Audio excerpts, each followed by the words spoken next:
Jelajahi cara baru mendapatkan informasi. Download Metro TV Extend sekarang.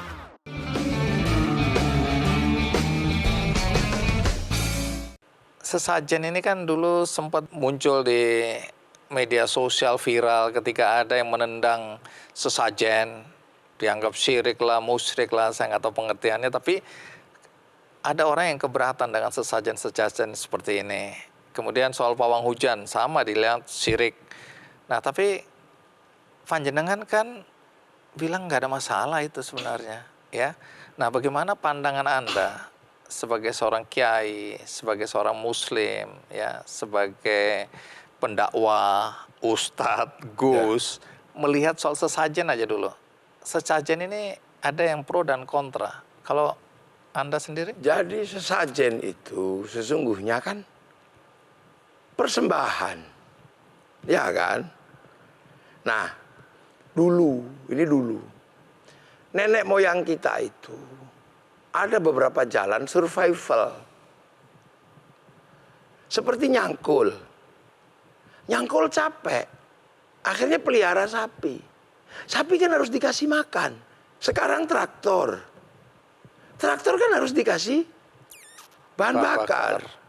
Nah, dunia ini selain manusia yang kelihatan dan makhluk yang nampak, kan banyak sekali makhluk-makhluk yang tidak nampak.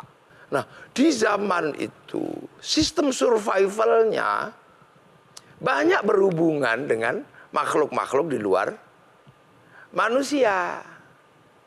Kan eranya masih era seperti itu, era survival.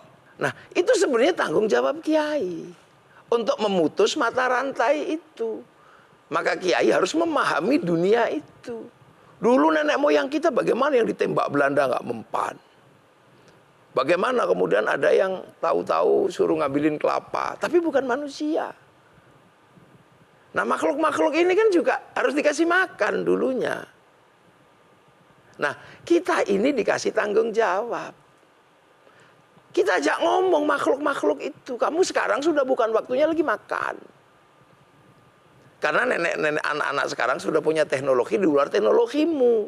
Ini kan teknologi yang disebut teknologi makhluk astral itu, Mas Andi. Nah, itulah makanya kiai itu jangan mudah-mudah.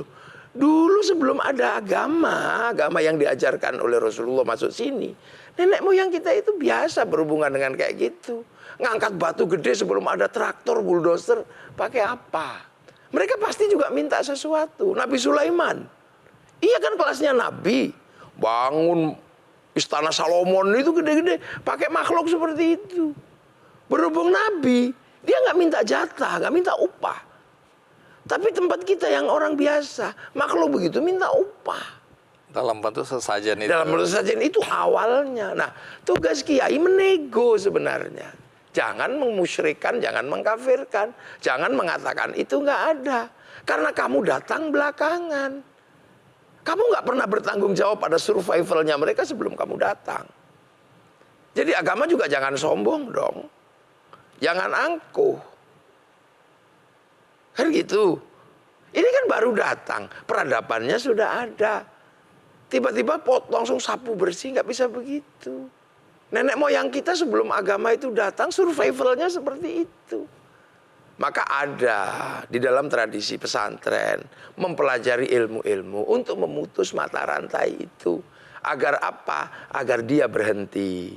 Berubah menjadi manusia yang tidak lagi tergantung dengan yang seperti itu. Ini kan fase. Jadi itu alasan Anda untuk bisa memahami kalau ada orang masih memberikan sesajen-sesajen itu.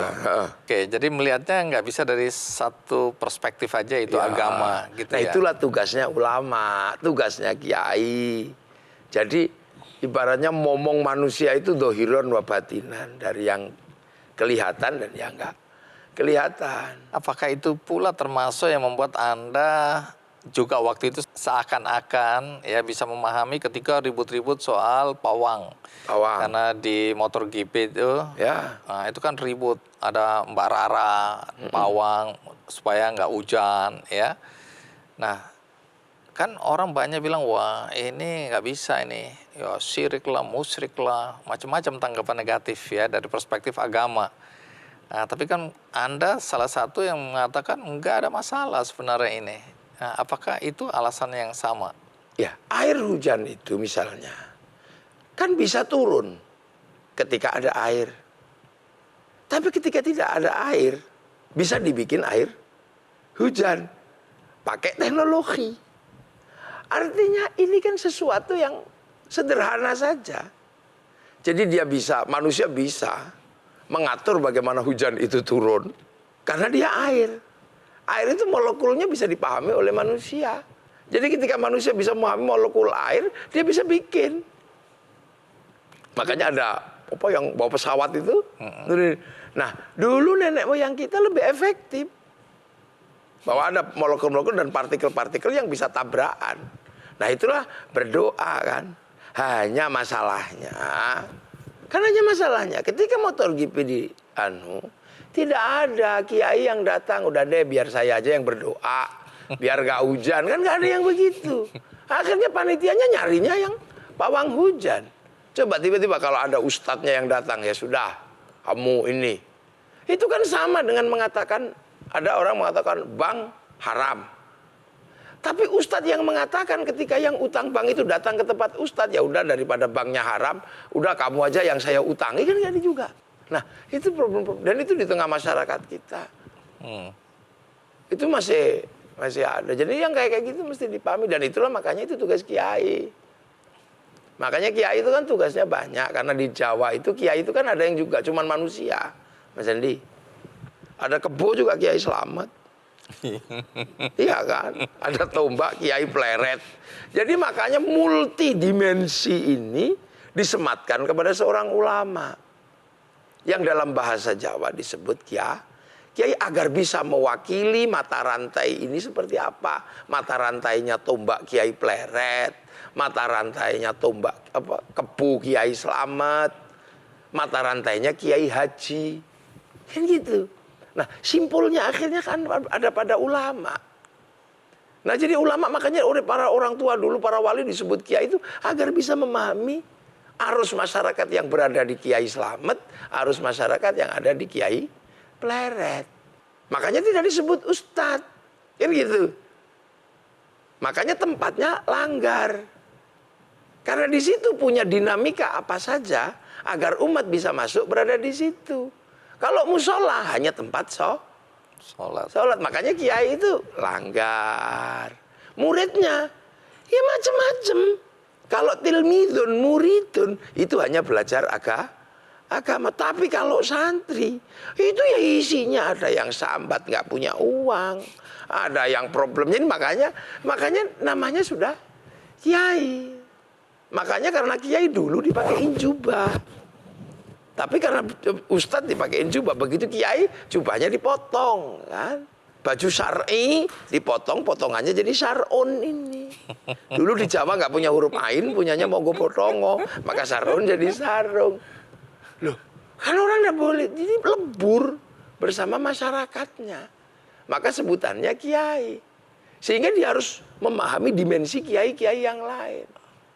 Karena kalau kiai ulama ini di luar struktur yang ini, itu kalau nggak ada wasitnya, karena selalu mengatasnamakan Tuhan.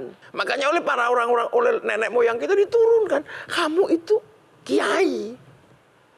Sebagai manusia kamu kiai haji, seorang ulama, tapi kamu harus bisa memahami mata rantainya kiai pleret, kiai guntur madu yang gamelan. Makanya jangan heran kalau kiai itu dinamikanya insya Allah. Dan gak jarang orang tahan menjadi kiai.